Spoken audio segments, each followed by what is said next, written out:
Hello everyone, so welcome you all on the YouTube channel of Success Tree Punjab. I am Naina and today is your science class. Okay, तो जैसा कि आपको पता है हमारी जो क्लासेस चल रही हैं YouTube की for your Chandigarh JBT, ETT and PS TET exam, उसकी आज क्लास है आपकी मंडे को. ओके, हर मंडे को मेरी क्लास रहती है साइंस की, राइट. तो this is your first question, इसको ध्यान से पहले रीड करो, उसके बाद आंसर करने की कोशिश करो. ओके, तो क्वेश्चन में सबसे पहले आपसे पूछा गया है अबाउट इनकरेक्ट स्टेटमेंट.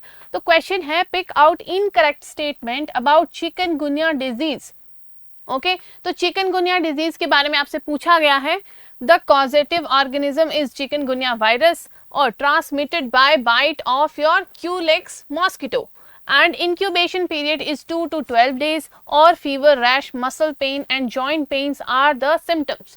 तो जैसा कि आपको पता है कि हमारे पैथोजेंस होते हैं. पैथोजेंस क्या होते हैं? Disease causing micro organism. Okay, तो वैसे ही कुछ कैरियर्स भी होते हैं जिनमें से चिकनगुनिया जो है कुछ किसी मॉस्किटो के थ्रू होता है. तो आपने बताना है इनमें से कौन सी स्टेटमेंट आपके अकॉर्डिंग गलत है. ठीक है, तो देखो ध्यान से स्टेटमेंट्स देख लो. तो आंसर होगा आपका ऑप्शन नंबर बी, क्योंकि जो ऑप्शन नंबर बी है वो इनकरेक्ट स्टेटमेंट है, क्योंकि जो इसका ट्रांसमिटेड कैरियर होता है वो होता है आपका एडीज मॉस्किटो. ओके, तो एडीज मॉस्किटो कॉज करता है आपका चिकनगुनिया डिजीज. ओके, ये कैरियर होता है, तो आपने ये भी चीज ध्यान रखनी है. इसी के साथ आप मलेरिया के बारे में भी पढ़ते हो, तो मलेरिया का जो कैरियर है, ट्रांसमिशन है, किसके थ्रू होता है, ये आपने मुझे कमेंट सेक्शन में भी बताना है.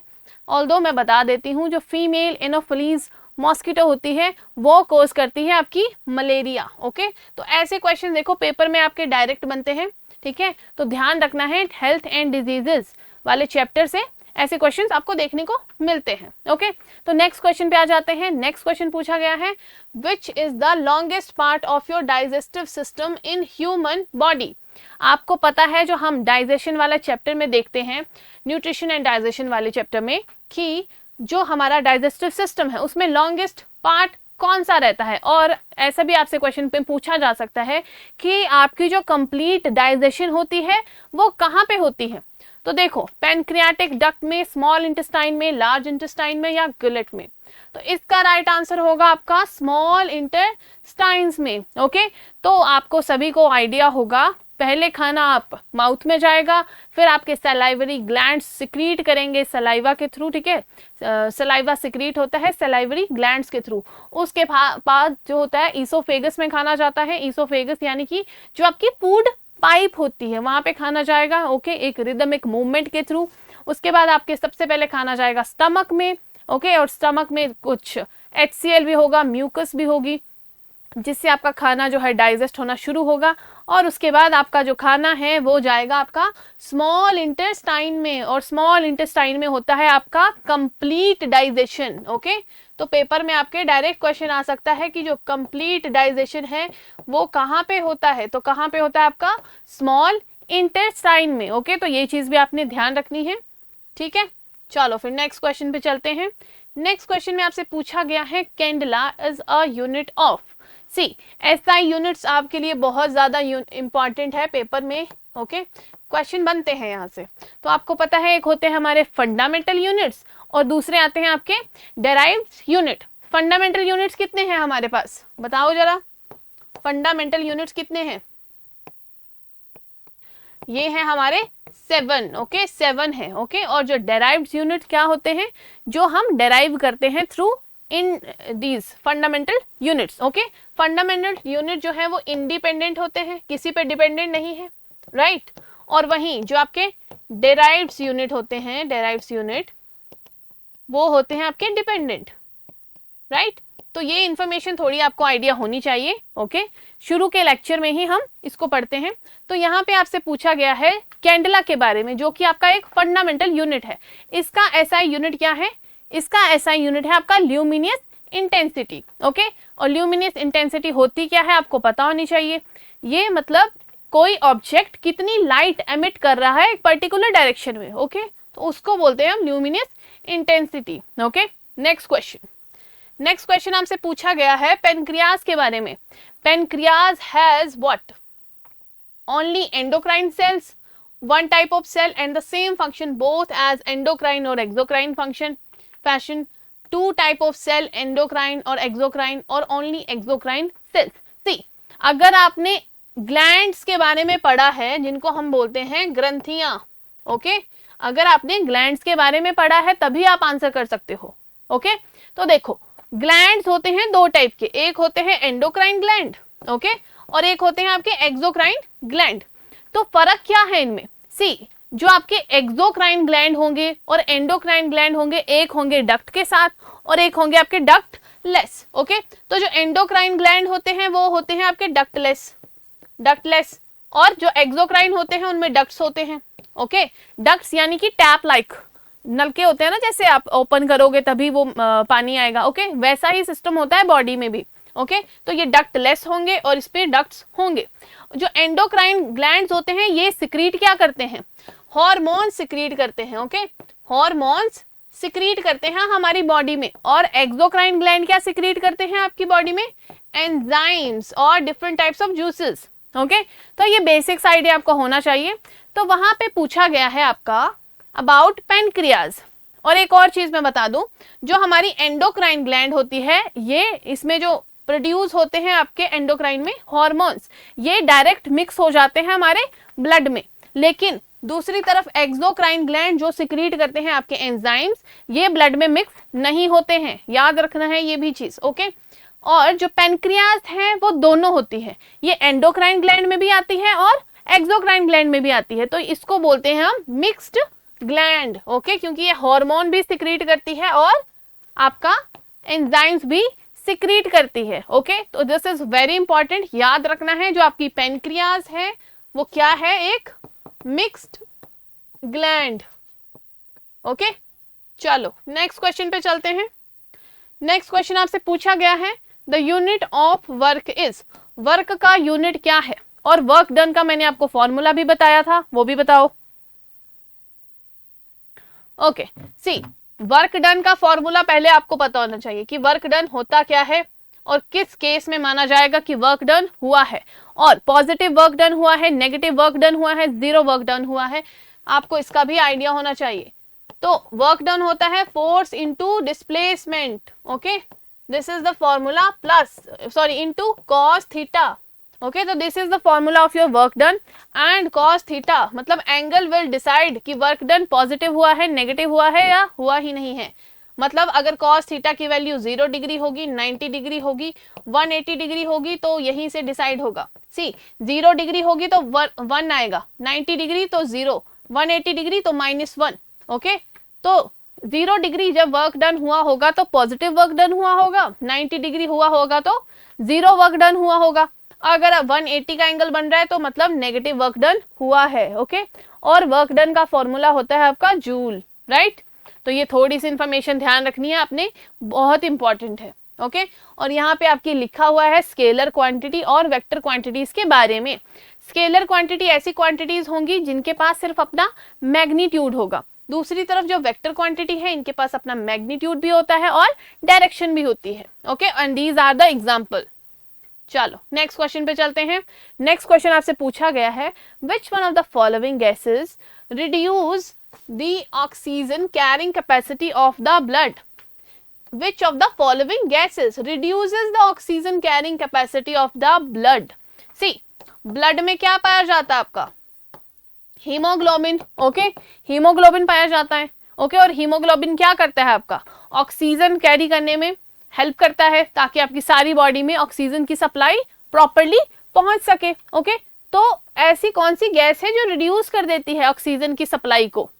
तो वो होती है आपकी कार्बन मोनोऑक्साइड, जिसका फॉर्मूला क्या रहता है? CO, okay, carbon monoxide. आपने तभी सुना होगा जब भी सर्दियों का टाइम होता है तो क्या कहा जाता है कि जो अंगीठियां वगैरह होती हैं उनको रूम में नहीं रखना है। क्यों नहीं रखना है? इसका रीजन है, बंद कमरों में इसलिए नहीं रखना है क्योंकि वो अंदर क्या बना देंगी? CO, कार्बन मोनोऑक्साइड बना देती है और हमारी जो बॉडी में सप्लाई हो रही थी ऑक्सीजन की वो रोक देती है और फिर कार्बन मोनोऑक्साइड की सप्लाई होना शुरू हो जाती है, जो कि बहुत ही डेंजरस है।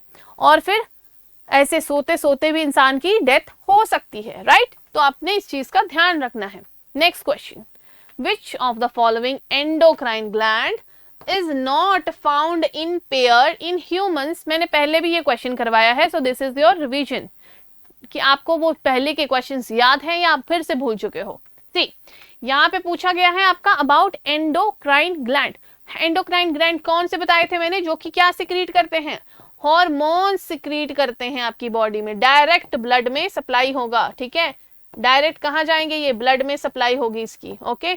और ये क्या होते हैं, डक्टलेस होते हैं, okay.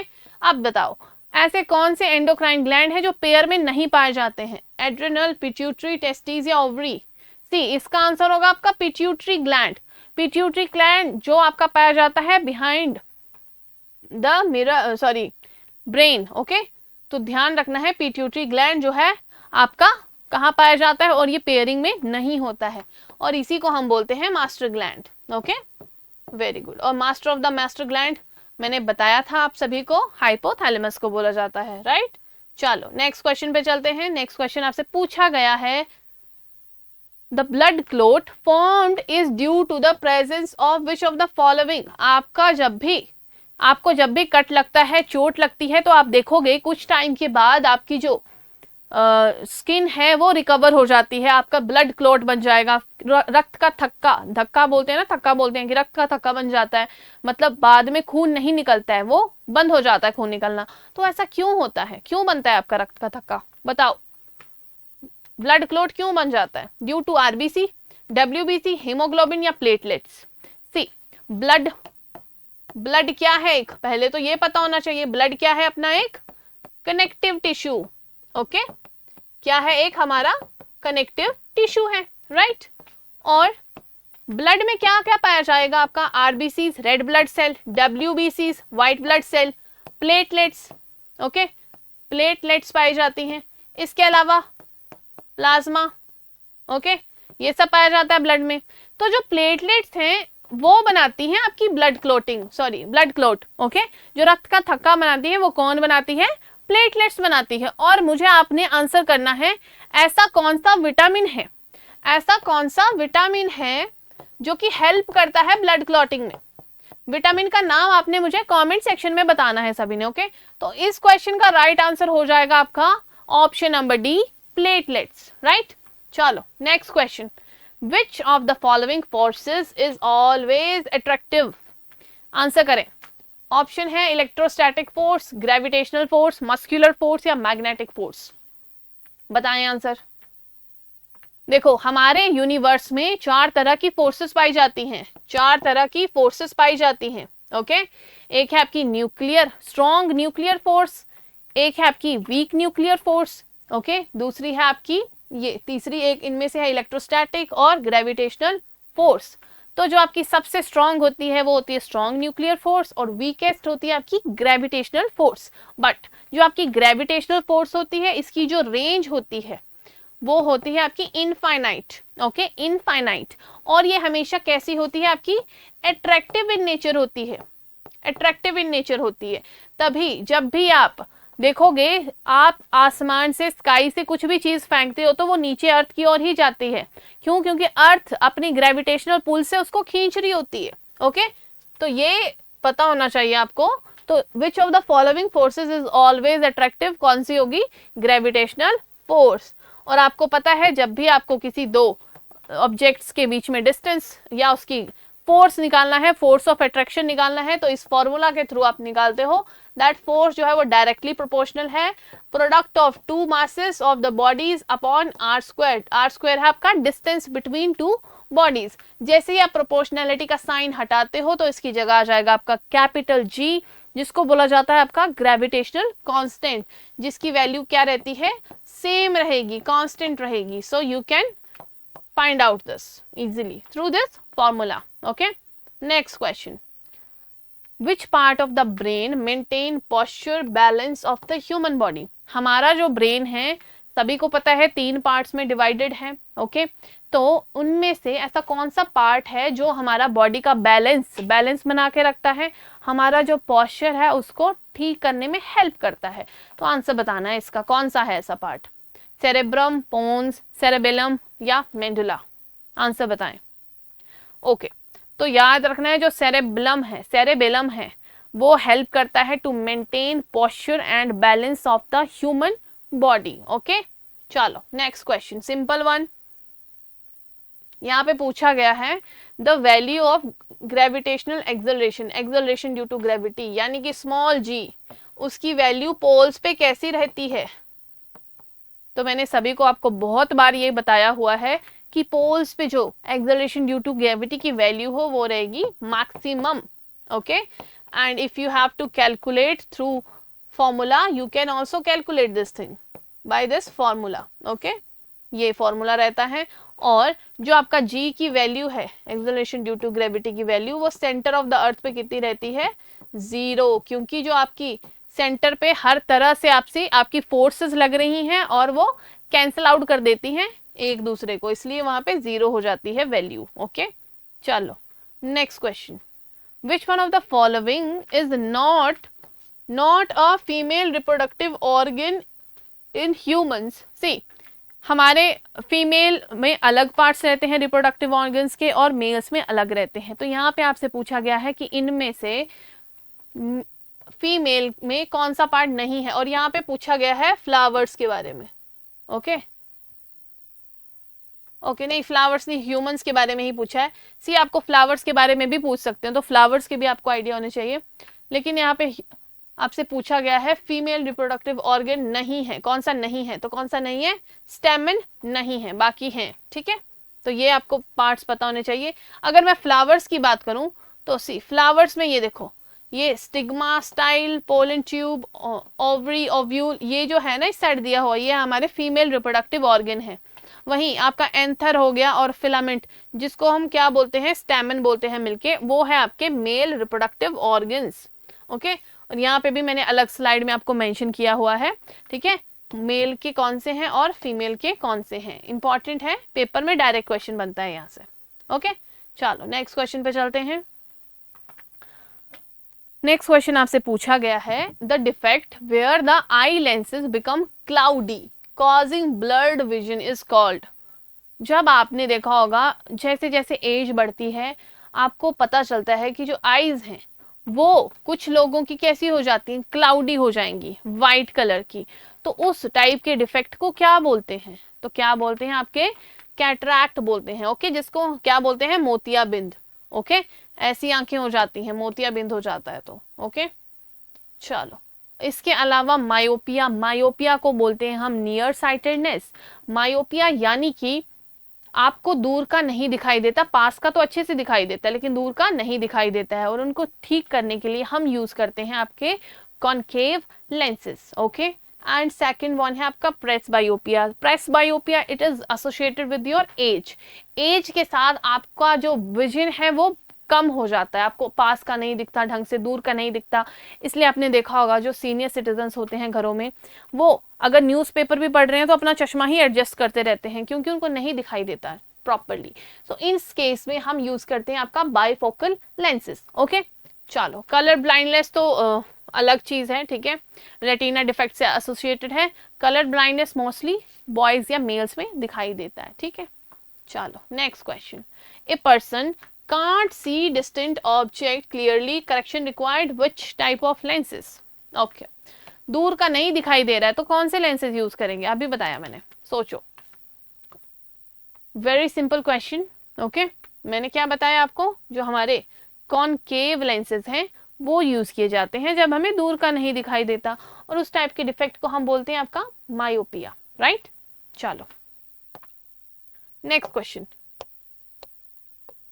Sound can not travel in which of the following medium. जो आपकी साउंड है वो सॉलिड में नहीं देखने को मिलेगी, लिक्विड या वैक्यूम में नहीं देखने को मिलेगी।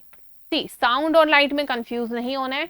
जो आपकी लाइट है वो ट्रैवल कर सकती है वैक्यूम में, लेकिन जो आपकी साउंड है वो वैक्यूम में ट्रैवल नहीं कर सकती है, क्योंकि साउंड को किसी तरह का मीडियम चाहिए होता है प्रोपोगेशन के लिए। ओके, मीडियम चाहिए होता है। तो इस क्वेश्चन का राइट आंसर हो जाएगा आपका वैक्यूम। राइट, चलो नेक्स्ट क्वेश्चन पे चलते हैं। अब नेक्स्ट क्वेश्चन आपसे पूछा गया है about ozone layer. See, revision is very important, that's why I have included previous year classes questions as well, ताकि आपको पता हो कि आप पिछला भी रिकॉल कर सकते हो। ऐसा थोड़ी होता है कि एक क्लास देख लिया अब तो भूल गए वो क्वेश्चंस। ओके, तो revision is very important always. Question है the ozone layer is present which layer of the earth's atmosphere. Ozone layer कौन सी लेयर पे पाई जाती है? ट्रोपोस्फेयर में, स्ट्रेटो में, मेसो में या थर्मो में? इसका आंसर आपने बताना है। सी, तो इसका आंसर होगा option number B, stratosphere. Okay, जो ओजोन है आपकी पाई जाती है स्ट्रेटोस्फेयर में। सबसे पहले कौन सी आती है? ट्रोपोस्फेयर। ओके, फिर आती है आपकी स्ट्रेटो, फिर आती है मीजो, फिर थर्मो, फिर आती है एक्सो। जितनी भी वेदर रिलेटेड एक्टिविटीज होती हैं वो आपको ट्रोपोस्फेयर में देखने को मिलती है। और जो आपके एयरप्लेन्स वगैरह भी फ्लाई करते हैं, उड़ते हैं, वो उड़ते हैं ट्रोपोपॉज और स्ट्रेटोस्फेयर के बीच में। मोस्टली स्ट्रेटोस्फेयर में आपको एयरप्लेन्स देखने को मिलते हैं। क्यों? क्योंकि वहां पे क्लाउड्स वगैरह नहीं होते हैं, राइट। इसके अलावा मीजोस्फेयर, मीजोस्फेयर में आपको क्या देखने को मिलता है? जो हमारे बाहर से आ रहे होते हैं मिट्राइट्स, ओके, वो वहां पे बर्न हो जाते हैं। ओके, इसके अलावा मैंने क्या बताया? स्ट्रेटोस्फेयर में आपको ओजोन दिखाई देती है, ओजोन, ओजोन लेयर, जो कि हमें प्रोटेक्ट करती है यूवी रेज से, जो कहाँ से आती है? सन से आती है। ओके, और इसके अलावा जो स्ट्रेटोस्फेयर है बहुत ही इंपॉर्टेंट है, जैसा मैंने बताया ओजोन है वहां पे। और अगर ओजोन आपकी स्ट्रेटोस्फेयर में है तो वो होगी आपकी गुड ओजोन, बट वही ओजोन अगर ट्रोपोस्फेयर में आ जाए तो वो होती है एक बैड ओजोन, क्योंकि वो एक पॉल्यूटेंट का काम करती है। ठीक है, चलो नेक्स्ट क्वेश्चन बता दो मुझे। Which of the following are green house gases. इनमें से कौन सी ग्रीन हाउस गैसेस के एग्जाम्पल हैं? सी, ग्रीन हाउस गैसेस कौन सी होती हैं?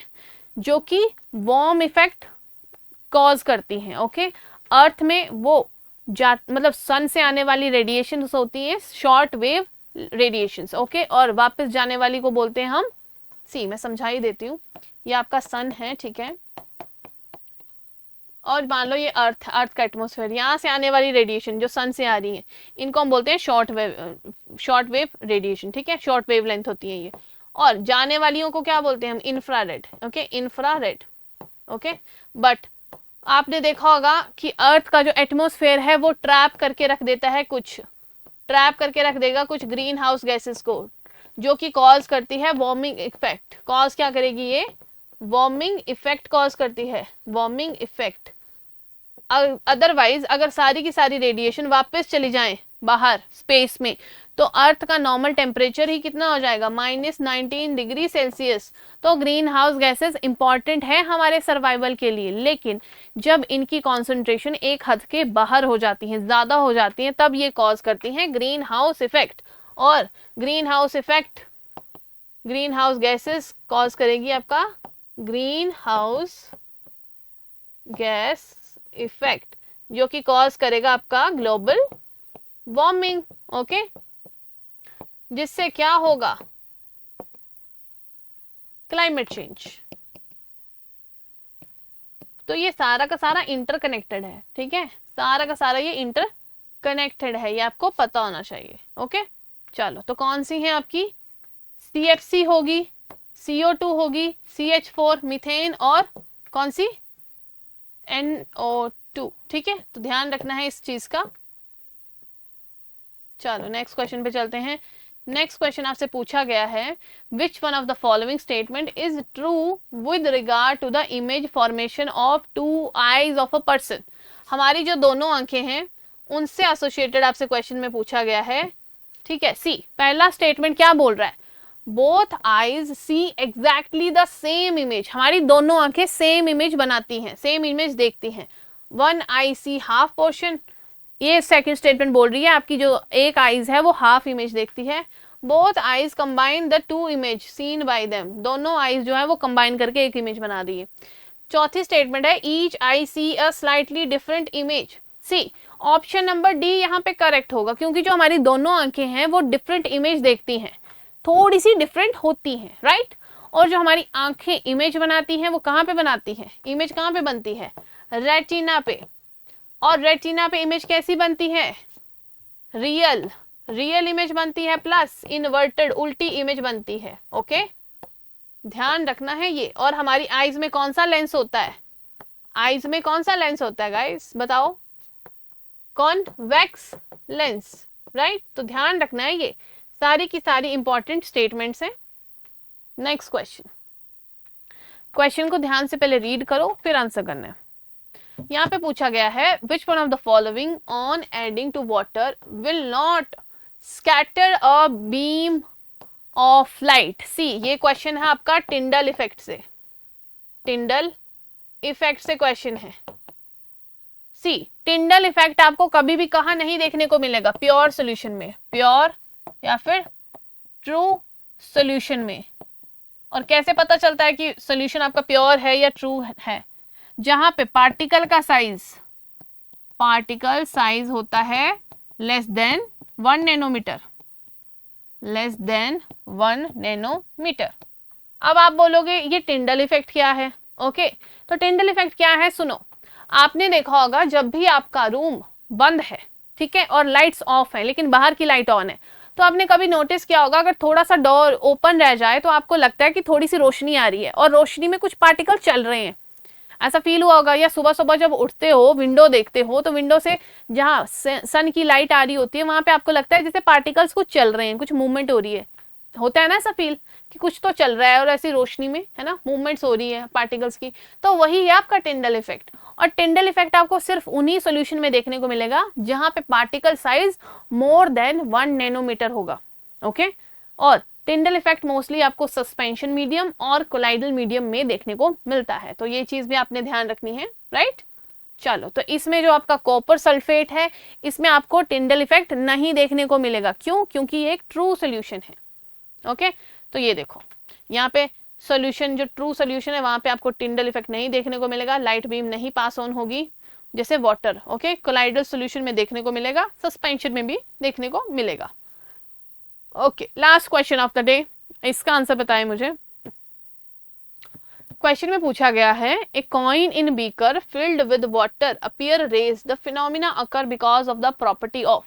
ओके, जब भी आपने देखा होगा आप एक बकेट में सिक्का डाल रहे हो, अगर आप उसको निकालने की कोशिश करोगे आपको लगेगा, इल्यूजन होगा कि ये सिक्का जो है वो ऊपर ही है, लेकिन वो डेप्थ में होता है, नीचे होता है।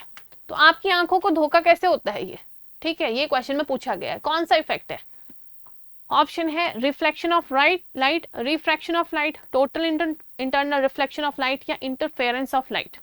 सी, it is because of your refraction of light, refraction of light. ठीक है, जो आपकी इमेज है वो कहीं और बन रही होती है और आपको दिखाई कहीं और देता है। This is all about refraction. Okay, क्या हो रहा है? आप देख रहे हो एयर मीडियम से, रेयरड मीडियम से। कहाँ को देख रहे हो? वाटर में देख रहे हो। वाटर क्या है हमारा? Denser medium. ठीक है, जब लाइट ट्रेवल करती है एक मीडियम से दूसरे मीडियम की ओर, तो वो डिपेंड करेगा कि इमेज पर जो आपका नॉर्मल बनता है वो इस साइड बने, मतलब टुवर्ड्स द नॉर्मल आए, या फिर अवे फ्रॉम द नॉर्मल बने। तो ये पूरा कॉन्सेप्ट है। ओके, आपको अगर नहीं समझ आया होगा अबाउट रिफ्रैक्शन तो मुझे बताना, मैं नेक्स्ट क्लास में आपको प्रॉपर्ली दोबारा से कराऊंगी रिफ्रैक्शन क्या होता है, रिफ्लेक्शन क्या होता है। ठीक है, this is very important and interesting subject. Okay, इसके अलावा आप अगर पीएस टेट वगैरह की तैयारी कर रहे हो, ETT exam, Chandigarh JBT and all, इसकी तैयारी कर रहे हो, तो आप अगर आपने स्क्रैच से शुरू करना है, खुद से शुरू करना है प्रॉपर्ली, तो आप हमारे कोर्स से जुड़ सकते हो। इस नंबर पे आप कॉल कर सकते हो हमसे। ठीक है, उसमें साइंस भी मैं ही करवाऊंगी, तो आप बता सकते हो इस नंबर पे कॉल करके। ओके, सो हमारा लाइव बैच ही चल रहा है। ओके, चलो, so hopefully you guys have like the session. आपको सेशन इन्फॉर्मेटिव लगा हो, अच्छा लगा हो, तो जो सेशन है उसको ज़रूर लाइक करो, शेयर करो और सब्सक्राइब करो हमारे यूट्यूब चैनल को। And thank you very much everyone, have a good day. Thank you so much.